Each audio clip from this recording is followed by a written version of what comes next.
Healthy skin is something everyone looks at, so how can we aim to keep youthful skin, and what are the essential roles of nutrition, lifestyle and wellness when it comes to our skin health? Dietitian and CEO of BeFit Food, Kate Save, joins me in the studio. It's wonderful to have you with me. So how does nutrition impact skin health? Take us through a little bit more. So let's go back a little bit to what the skin is. So it's this protective barrier from the body, and if we think about it, the skin is one of our largest organs. So the airways have a little bit more surface area, and the muscles weigh a little bit more, but our skin itself is about 2 square meters, and it actually weighs about 1.5 kilos.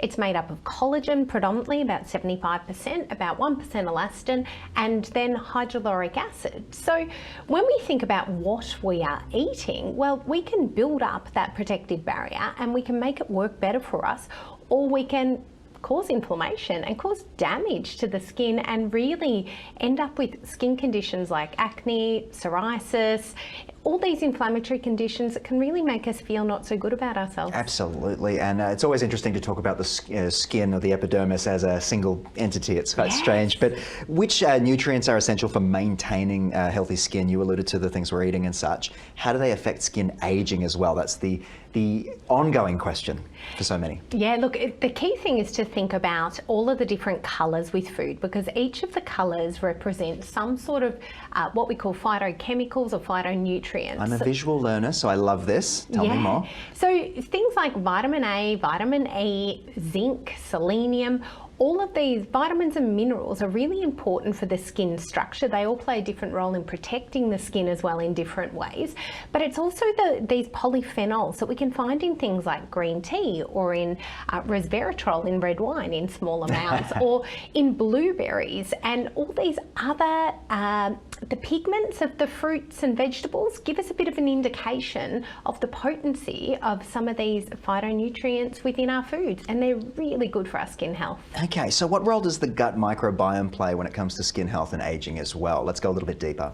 Yes, we talk about what we call the skin-gut axis. So we've talked about the brain axis, the gut-brain, and there's also a skin-brain-gut axis as well. So it's all very complicated, but if we can imagine that really our intestines on the inside and where that gut bacteria is, our skin is a similar thing facing the other way. So anything that we're putting on our skin or that our skin's taking in from the environment actually can be absorbed into our body, and there's a barrier. Some things will and won't get out or get in, but at the end of the day we need to be really mindful of what we're putting on our skin and what we're putting inside that's going out through our skin. And conditions like acne, when you've got this overproduction of the sebum and the oils that can come from having a really high sugar or high fat diet, we know that sugar actually binds to the skin cells and can retard the collagen cells, so it can actually damage our collagens. We get these, what they call ages, advanced,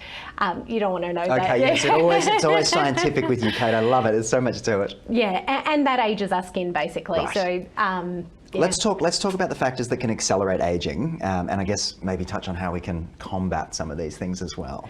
Look, the best things that we can actually do is make sure we are getting enough sleep, because our collagen regenerates overnight. So if we're sleeping well, we reduce the stress hormone, because stress negatively impacts our skin as well. It increases cortisol, which increases that insulin, and that can then cause changes in the skin gut axis and cause inflammation.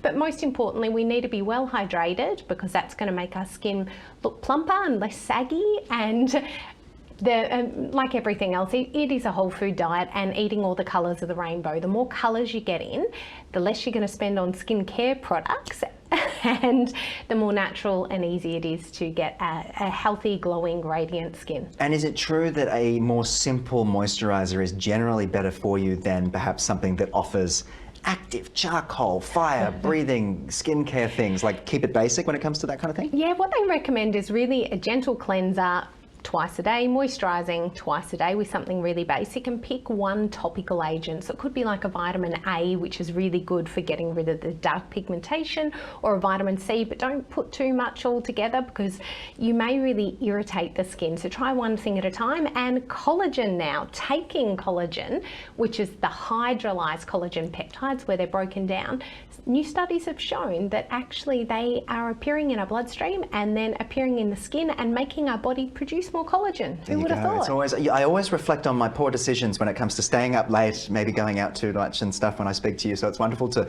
recorrect the course, Kate, each week. Thank you so much for joining me. My pleasure.